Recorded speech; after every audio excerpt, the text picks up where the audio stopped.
नमस्कार। गिरिडीह का लोकप्रिय न्यूज चैनल न्यूजीलैंड में आप सभी दर्शकों का स्वागत है। सबसे पहले आप सभी दर्शकों को न्यूजीलैंड की पूरी टीम की ओर से ईद उल फितर की हार्दिक बधाई। विस्तार की खबरों पर बढ़ने से पहले नजर डालते हैं आज की सुर्खियों पर।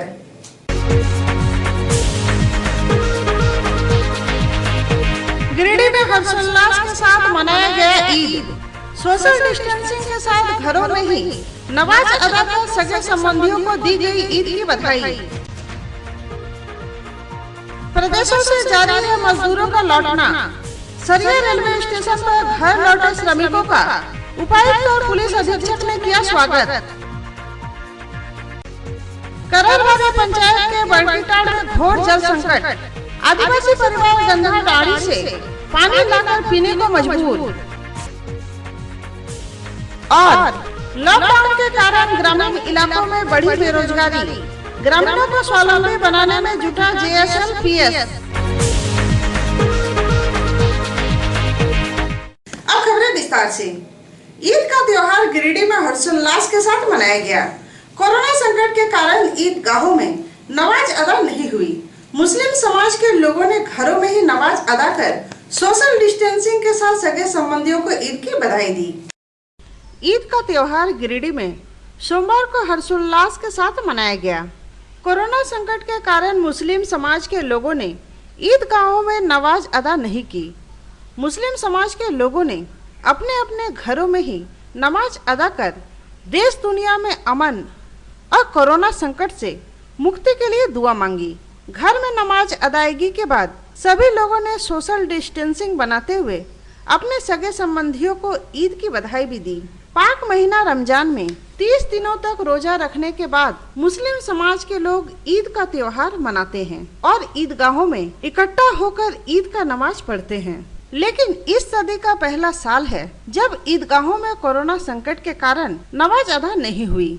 हालांकि देश दुनिया में अमन के लिए मुस्लिम समाज के लोगों ने घरों में ही नमाज अदा कर एक दूसरे को ईद की बधाई दी। बधाई के बाद लोगों ने सेवैया भी खाई। हालांकि लॉकडाउन और वायरस के संक्रमण को देखते हुए लोग एक दूसरे के यहाँ जाने से बचते दिखे, लेकिन बच्चों में ईद को लेकर खूब उत्साह रहा।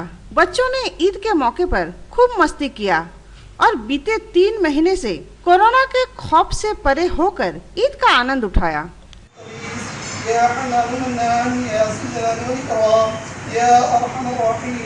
या अल्लाह ना समझी है, तुम अकली है, नादानी है, या अल्लाह तुझे भुला बैठे हैं कमन हाकिमी।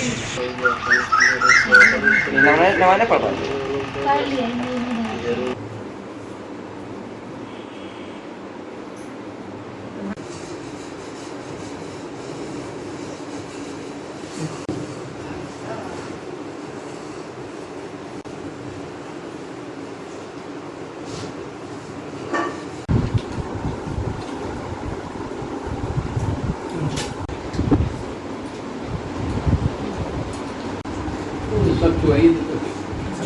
तो क्या होगा?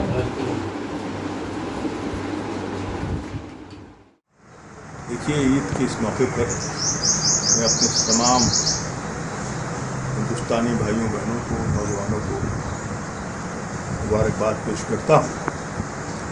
अपने ज़िला के लोगों को, अपने क्षेत्र के लोगों को, और अल्लाह से हम लोग दुआ गो हैं कि ये जो वबा फैली हुई है पूरे हिंदुस्तान में, इसका तज़किरा अभी पेशगाम से आपने किया है, अल्लाह इससे हम लोग को निजात पहुँचाए। हमारे वो साथी अपने घरों को आ गए हैं, अपने परिवार के साथ हैं, उनको मुबारकबाद। किसी कारण जो साथी नहीं आ पाए हैं उनको भी हम ईद की मुबारकबाद देते हैं और ये दुआ वो है कि अच्छे से आने वाला दिन अच्छा रहे, अच्छा गुजरे। क्योंकि आज से इस्लामिक कैलेंडर के हिसाब से अच्छी शुरुआत होती है और जो दोनों सरकार ने मापदंड दिया है इस कोरोना का, कोविड-19 का, उसका सही ढंग से पालन करते हुए लोगों ने आज ईद की नमाज अदा की है और आने वाले दिनों में भी जब तक ये लॉकडाउन रहेगा उसका सही ढंग से हम लोग पालन करें। आज हम लोगों ने ईद मनाई। पहले जैसी तो ईद नहीं हुई, लेकिन हम लोग लॉकडाउन की वजह से घर पे ही ईद मनाएं और आपस में सेवइयाँ खाएं, एक दूसरे को बधाई दिए, गले मिले। और मैं पूरे देश के लोगों को ये शुभ संदेश देना चाहते हैं कि आपने घर पे रहकर ईद मनाए और अच्छे तरीके से कानून का पालन करते हुए हम सभी ने ईद मनाई है। और हम लोगों ने 1 महीना पूरे रमज़ान घर पे ही इबादत किए, घर पे ही तरावी पढ़े, रोज़े रखे और अल्लाह से दुआ किए कि कोरोना जैसी महामारी हमारे देश से जल्द चला जाए और हम लोग सब हिंदू, मुस्लिम, सिख, ईसाई इस बीमारी से निजात पा लें, शिफा हो जाए। अल्लाह आपसे दुआ है कि इस बीमारी को जल्द से जल्द इस देश से, इस दुनिया से दूर कर दे। आमीन। तमाम झारखंड वासियों को हमारी ओर से ईद की मुबारकबाद देती हूँ और बहुत इस बार ईद के त्यौहार मनाएं, हम लोग बहुत खुशी माहौल से मनाएं और ज़िला प्रशासन का हम लोग आदेश का पालन किए। 5-5 आदमी अपना सोशल डिस्टेंसिंग का हम लोग पालन किए, अपने अपने घरों में नमाज अदा किए। इसलिए इस बार मुस्लिम भाइयों लोग अपने अपने घर में नमाज अदा की और तमाम मुस्लिम भाइयों लोग फ़ोन से ही अपना ईद की मुबारकबाद दी। मैं पूरा झारखंड वासी को मेरे तरफ से सलाम आदाब। और आज बहुत खुशी की बात है कि हम लोग को त्यौहार ईद मुबारक हुआ और पूरा गिरिडीह जिला के वासियों को मेरे तरफ से सलाम और प्रणाम है। और ये त्यौहार खास करके हम लोग मुसलमानों के लिए नहीं है, बल्कि हिंदू मुसलमान सभी के लिए है। आपस में हम लोग सब हिंदू मुसलमान एक होते हैं और गला मिलते हैं और एक दूसरे को बुला के सेवई खिलाते हैं और हम लोग एकता चट्टानी एकता देते हैं। हम लोग हिंदू मुसलमान एक है। गिरिडीह जिला प्रशासन द्वारा सोमवार को विभिन्न प्रदेशों से 949 श्रमिकों को वापस लाया गया। गिरिडीह प्रशासन द्वारा अब तक लगभग 60,000 श्रमिकों को घर वापसी करवाई गई। गिरिडीह जिला प्रशासन द्वारा सोमवार को दूसरे प्रदेशों से लगभग 949 श्रमिकों को वापस लाया गया। सूरत, गुजरात, तेलंगाना, हैदराबाद, बेंगलुरु से ट्रेन के माध्यम से आए सभी मजदूरों को सरिया रेलवे स्टेशन पर गिरिडीह के उपायुक्त राहुल कुमार सिन्हा और पुलिस अधीक्षक सुरेंद्र कुमार झा ने सभी श्रमिकों को रिसीव किया। गृह जिला आने के बाद श्रमिकों के चेहरे खिल उठे और उन्होंने जिला प्रशासन को शुक्रिया अदा किया। दूसरे प्रदेशों से लौटे श्रमिकों को स्टेशन परिसर में स्वास्थ्य परीक्षण काउंटर पर सभी का थर्मल स्कैनिंग व स्वास्थ्य संबंधी जांच किया गया। इसके बाद सभी श्रमिकों को क्वारंटाइन मोहर लगाकर बस द्वारा उनको उनके गंतव्य स्थान तक भेजा गया। नहीं रहेंगे अभी, हमको बाहर नहीं निकलने देना है अभी। आजा यात्रियों से निवेदन है उससे पीछे रहेगा। चलो चलो चलो बढ़ते जाओ।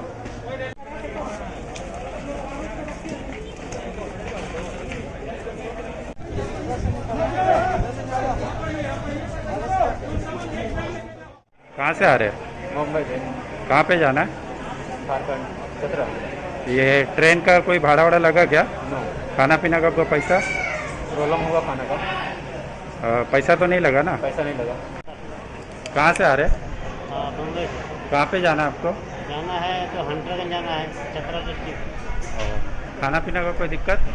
नहीं, खाना पीना सुविधा है। क्या दिक्कत हुआ? ट्रेन में कोई दिक्कत हुआ? दिक्कत तो नहीं हुआ सर, खाना पीना मिला, जो भी मिला। राज्य और केंद्र सरकार को क्या कहना चाहेंगे? तो क्या कहना चाहेंगे, खाना पीना जो भी मिला अच्छा ही मिला। अब जाएंगे सही से घर पहुंच जाए तो अच्छा होगा, बिहार पहुंच जाए हम लोग। रेलवे से ये कह रहे थे कि भाई ट्रेनें जो है यहाँ पर रुके, लेकिन दिक्कत ये है कि मजदूर तो चढ़ रहे हैं ट्रेन में और सोच रहे हैं कि अब हम अपने गंतव्य पे पहुँच जाएंगे। इसी ट्रेन की स्थितियाँ देखें तो अभी भी काफ़ी परेशानियाँ हो रही है। ट्रेन निश्चित कालीन से लेट आ रही है। एक और ट्रेन जो 9 बजे सुबह आनी थी, हम लोग उस ट्रेन की प्रतीक्षा में थे, वो देर रात आएगी। और ट्रेनों में अगर आप देखें तो अभी इसमें बिहार के सवारी हैं, बंगाल के सवारी हैं, बाकी जगहों के हैं। तो ये मांग इसलिए की गई थी कि गिरिडीह जिले के ज़्यादा ट्रेन जहाँ पे हो सवारी वो गिरिडीह में रुके। पलामू के जो हो तो पलामू को, तो पलामू के मजदूरों को या गिरिडीह से जाना पड़े या गिरिडीह के मजदूरों से पलामू से आना पड़े तो समस्या ही नहीं है। तो सबसे जरूरी है कि रेल मंत्रालय और राज्य सरकार से जो सामंजस्य करे ताकि ये यात्रियों को परेशानियां नहीं हो। अभी ट्रेन तो आ गई है, लेकिन आप देख रहे हैं गिरिडीह की सवारी जो 1/4 से भी कम है। अभी जो बंगाल के हैं, बिहार के जो इसमें सवारी जो हैं मजदूर हैं, उनको अभी शायद अभी और भी मशक्कत करनी पड़ेगी अपने घर के लिए। तो इसमें सुधार के बिना ये सार्थक नहीं है। फिर भी ये गिरिडीह जिले के लिए कम से कम जो आज के दिन अच्छी खबर है कि गिरिडीह जिले में भी हजारीबाग रोड में जो है ट्रेन जो है रुकना। लॉकडाउन के कारण ग्रामीण क्षेत्रों की माली हालत खराब हो गई है। JSLPS ग्रामीणों के माली हालत को देखते हुए उन्हें स्वावलंबी बनाने में जुट गया है। लॉकडाउन के कारण ग्रामीण इलाकों में बेरोजगारी चरम पर है। सबसे ज्यादा नक्सल प्रभावित इलाकों पर इसका असर देखा जा रहा है। इन इलाकों के ग्रामीणों की माली हालत खराब होने का सीधा फायदा नक्सली उठाएंगे, जिसे रोकने के लिए JSLPS ने पीरटाड़ के सुदूरवर्ती गांव के ग्रामीणों को स्वावलंबी बनाने में जुट गया है। JSLPS के DPM संजय गुप्ता ने बताया कि पीरटाड़ प्रखंड क्षेत्र में मछली पालन के लिए 6 उत्पादक समूह के लिए 9 लाख, हाई वैल्यू एग्रीकल्चर के लिए 8 लाख, बकरी पालन, मुनगा उत्पादन, लेमन ग्रास, तुलसी उत्पादन के लिए लाखों रुपए उत्पादक समूहों को दिया गया है ताकि ग्रामीण इलाकों में रोजगार की संभावना बढ़े और ग्रामीण स्वावलंबी बने। पीरटाड़ के उस भ्रमण के बाद में हम लोगों ने, चूँकि वहाँ पर विश्व बैंक पोषित जोहार योजना भी पीरटाड़ में चल रही है, तो सर्वप्रथम हम लोगों ने वहाँ मछली पालन करने के लिए 6 उत्पादक समूहों के खाते में 9,60,000 रुपये ट्रांसफ़र किए हैं, जिससे कि मछली पालन को वहाँ पर बढ़ावा मिलेगा। और ये प्रारंभिक राशि है, और भी आवश्यकता होगी तो उसमें हम लोग और भी राशि देंगे। पीरटाड़ में खेती को बढ़ावा देने के लिए हाई वैल्यू एग्रीकल्चर का काम भी प्रारंभ इस खरीफ सीजन के साथ में होगा। तो वहाँ पर 11 PG का उसके लिए गठन किया गया है, और जिसमें हम लोगों ने प्रारंभिक खरीफ के लिए 8 लाख रुपये की राशि रिलीज किया है। उसके साथ साथ में पहली बार पीरटाड़ में हम लोग मोरिंगा, लेमन ग्रास और तुलसी, इन तीनों की खेती 100 किसान के साथ में करेंगे। यानी तीनों तरह में लेमन ग्रास में 100 किसान, मुनगा में 100 किसान, तुलसी में 100 किसान, और सभी 25-25 डिसमिल का मॉडल होगा। और ये पहली बार पीरटाड़ में काम होगा जिसमें कि किसान को अतिरिक्त आमदनी इसमें भी मिल जाएगा। कि हम समझते हैं कि 25 डिसमिल की खेती करके एक किसान साल भर में 25,000 रुपया आराम से कमा सकता है। और यह जब इस साल उत्पादन का काम जब हो जाएगा तो हम लोग दिसंबर माह के आसपास में तेल बनाने का एक यूनिट भी हम लोग पीरटाड़ में स्थापित कर देंगे, कि जिससे कि lemon oil, lemon grass oil और तुलसी का तेल ये हमें गांव में ही निकाल के किसान बेच सकते हैं।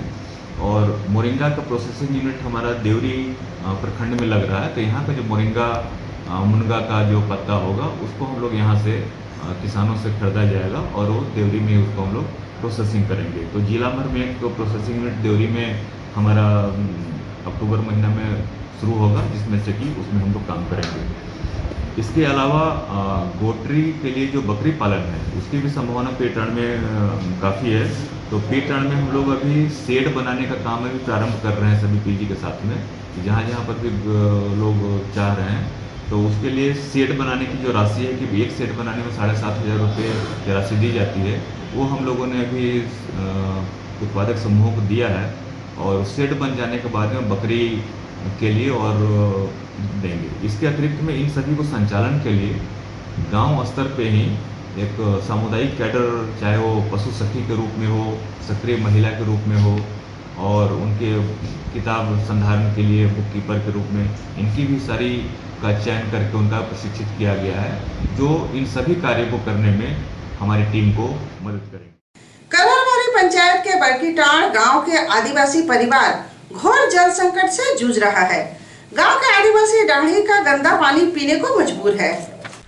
गिरिडीह प्रखंड के करहरबारी पंचायत के बड्डीटांड गांव जिला मुख्यालय से महज 5 किलोमीटर दूरी पर स्थित है, लेकिन इस आदिवासी गांव की हालत आज भी किसी सुदूरवर्ती क्षेत्र की तरह है। गांव के दर्जनों आदिवासी परिवार आज भी डांडी का गंदा पानी पीकर अपना जीवन बसर करते हैं और जिला प्रशासन के स्वच्छता के तमाम दावे यहां धरे के धरे रह जाते हैं। डांडी का गंदा पानी पीने से ग्रामीण अक्सर बीमार रहते हैं और फिर मौत के आगोश में समा जाते हैं। गांव में पानी की इस विषम परिस्थिति को देखते हुए भाकपा माले नेता राजेश यादव और राजेश सिन्हा ने जिला प्रशासन से तत्काल बड्डीटांड गांव स्वच्छ पीने लायक पानी का व्यवस्था करने की मांग की है। यहाँ इनके लिए पानी का और कोई व्यवस्था नहीं है और गांव के जो आदिवासी भाई लोग हैं इन लोग लगातार इसके लिए प्रशासन से गुहार लगाए हैं, यहाँ के जनप्रतिनिधियों से भी गुहार लगाए हैं, लेकिन इनके लिए पानी की व्यवस्था अभी तक नहीं हुई है। और ये जिस डाड़ी का पानी पीते हैं हमें लगता है कि इसमें जानवर भी इसी में पानी पीते हैं। इनकी छोटी सी मांग है प्रशासन से, अगर आप मेरे लिए कोई पानी का कोई वैकल्पिक व्यवस्था आप नहीं करते हैं तो कम से कम इस डाड़ी को भी आप लोग एक उसको कूप का रूप दे दीजिए ताकि इसमें जानवर इस पानी को गंदा ना करे और हम लोग इस पर निर्भर रह सकें। तो हमारी प्रशासन से मांग है कि इस गांव के लिए बड़कीटांड गांव और अगल बगल और भी जो गांव में पानी की दिक्कत है इसके लिए एक यहाँ मुकम्मल गांव में जो पेयजल आपूर्ति योजना होता है उसको यहाँ लागू किया जाए। अन्यथा ये अगर यही हाल रहा तो ग्रामीण आंदोलन करने के लिए बाध्य होंगे और भाकपा माले ग्रामीणों के इस जायज मांग पर हम लोग हर तरह से साथ देने के लिए तैयार हैं। में कि जानवर भी यहाँ पे नहाते हैं, जानवर भी पानी पीते हैं और उसी जगह से पूरे ग्रामीण पानी पीते हैं।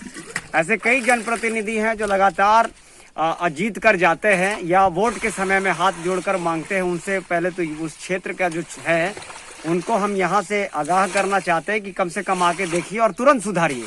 जो यहाँ के जनप्रतिनिधि लोकर है वो भी इस जगह पे देखिए, क्योंकि इनके पुश्त दर पुश्त इनके मैंने समझिए पापा भी इसी जगह से पीते थे। मतलब विकास कहाँ पे है और जो भी विकास का ढोल बजाया जा रहा है वो एकदम बेकार है। शिवम इलेक्ट्रिक के संचालक ने कुछ लोगों पर दुकान में तोड़फोड़ करने का आरोप लगाया है। संचालक ने पुलिस को आवेदन देकर कार्रवाई की मांग की है।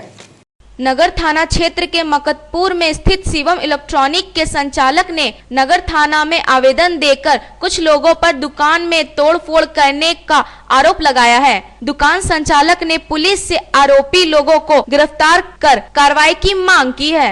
जब मैं दुकान बढ़ा रहा था दुकान, इसी क्रम में एक पंखा व्यापारी पंखा ग्राहक पंखा खरीद के ले आ रहा था। उधर से अपराधी अंकित कुमार आया और उसका हाथ से पंखा छीन के और यहीं पटक के तोड़ दिया। साथ ही साथ अंदर घुस के और मारपीट करने लगा मेरे साथ। हमने समझाने की कोशिश की और वो जान से मारने का धमकी देते हुए लपड़ थप्पड़ किया और मेरा टी शर्ट उशर्ट सब फाड़ दिया। साथ ही जितना गल्ला में पैसा था उसको निकाल के और जो पैकेट में जो पैसा था उसको निकालते हुए छीन लिया।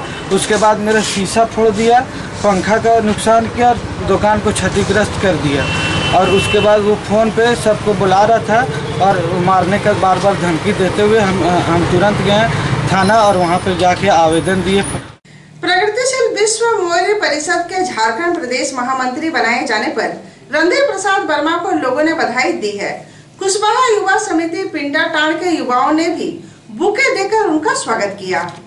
प्रगतिशील विश्व मौर्य परिषद के नवमोनित झारखंड प्रदेश महामंत्री रणधीर प्रसाद वर्मा को बधाई देने वालों का तांता लगा हुआ है। कुशवाहा युवा समिति पिंडाटांड के युवा ने भी रणधीर प्रसाद वर्मा को बुक्के देकर स्वागत किया और गिरिडीह जिला को सम्मान देने के लिए परिषद को बधाई दी है। मौके पर बाल गोविंद वर्मा, संजीत अकेला, दशरथ प्रसाद वर्मा, बाबूलाल प्रसाद वर्मा आदि मौजूद थे।